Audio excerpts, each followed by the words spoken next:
The Gods of Angkor exhibit is a conservation project funded by the Getty Foundation that began in 2005. The project is responsible for obtaining and restoring ancient sculptures that are significant to the Khmer Empire in Cambodia. Each of these original artifacts from the National Museum of Cambodia are made from bronze and are influenced by the historical and spiritual aspects of Southeast Asian culture.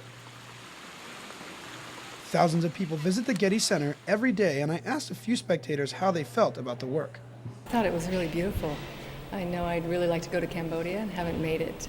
You know, the religious aspect is kind of nice, just the fact that it's a peaceful religion and it feels peaceful in there, and the way it's arranged, it's beautiful. The history of the pieces takes them back to the height of the Khmer Empire at Angkor in northwest Cambodia between the 9th and 15th centuries, which was the richest and most opulent area in Southeast Asia.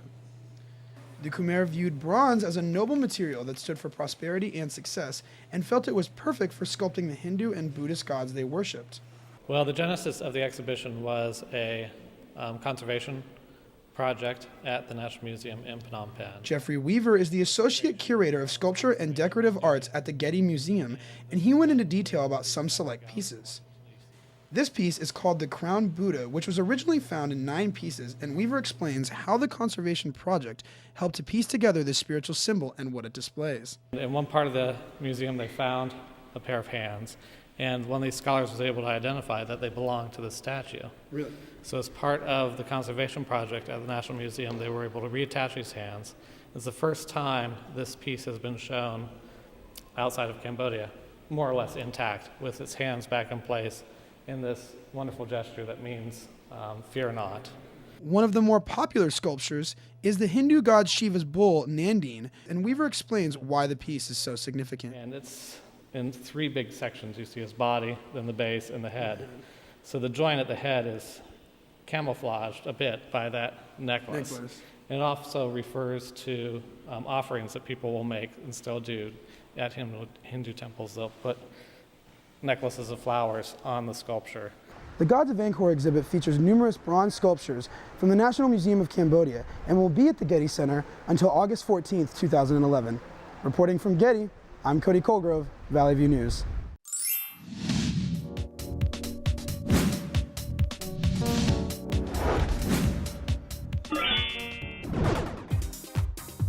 Here's the scoop. And now here's Rosalind San Juan with the latest entertainment news. Rosalind? Thank you.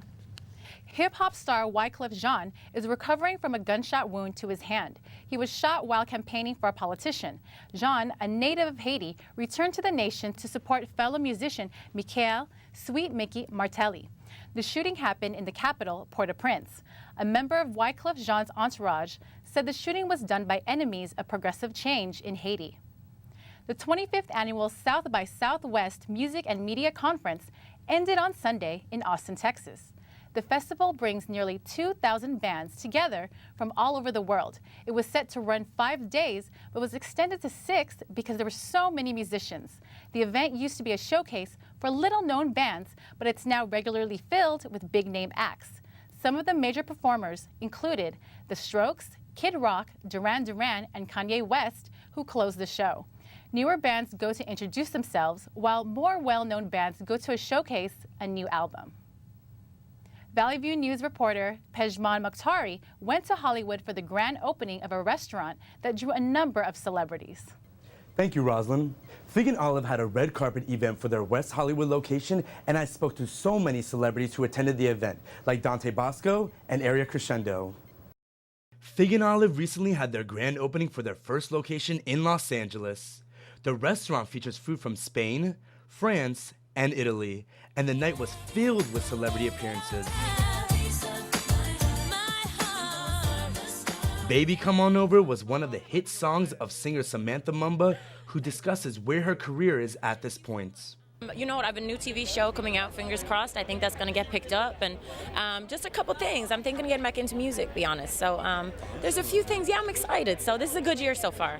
Dante Bosco got his big break in the Steven Spielberg film Hook, which created his character into a pop culture symbol. Working with such greats as Steven Spielberg and Robin Williams and Dustin Hoffman was just amazing, and the character of someone has become iconic in the generations that come. I actually have a new t-shirt company coming out, Rufio Inc., which is the Rufio t-shirts. Former singer of the girl group Paradiso Girls, Area Crescendo, wants to stop singing music under false pretenses and have more power over her music. At some point, as an artist, you just want to be in control of like what you're saying in your career. So basically, I'm just writing everything now, and because I was singing about Patron Tequila, and I don't drink. So I'm like, every time I was doing like a radio interview, I was like, I don't drink. Why I'm singing about Patron Tequila? So now I'm singing about chamomile tea. Actress Cassie Skirbo tends to be typecast as the mean girl. I think that's what acting is all about. I don't want to like go on set and play me every day. I want to go on set and play someone completely different and get to explore and just dig into different personalities and character traits. So I love it. I love playing the mean girl. Rex Lee was spotted on the red carpet without his entourage. I'm just going back to work on Entourage in about a month, and I'm excited about that. And after that, it's a new chapter of my life, and I'm excited to see what happens. I caught up with the new Miss California, Alyssa Campanella, and asked her the same question that was controversial for the previous Miss California. So, Miss California, what is your stance on gay marriage? On gay marriage? Well, I'm a romantic, and so I believe that if you love someone, you should be able to spend your life with them, and if you want to put it on paper and want to make it legal, then everyone should be able to do that. Los Angeles-based designer Ina Soltani debuted her collection during LA's Style Fashion Week. The show was held at downtown's Bibiana Cathedral, which hosts many Hollywood events. The collection showcased a handful of her signature formal and cocktail dresses. Metallic gold, jet black, and disco ball silver were a few of the colors sashaying down the runway.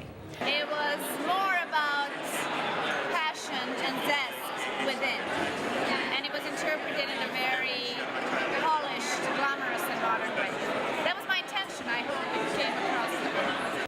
Academy Award nominee Darren Aronofsky is no longer directing The Wolverine. Aronofsky says he would have to be in Japan for a year and does not want to be away from his family for so long.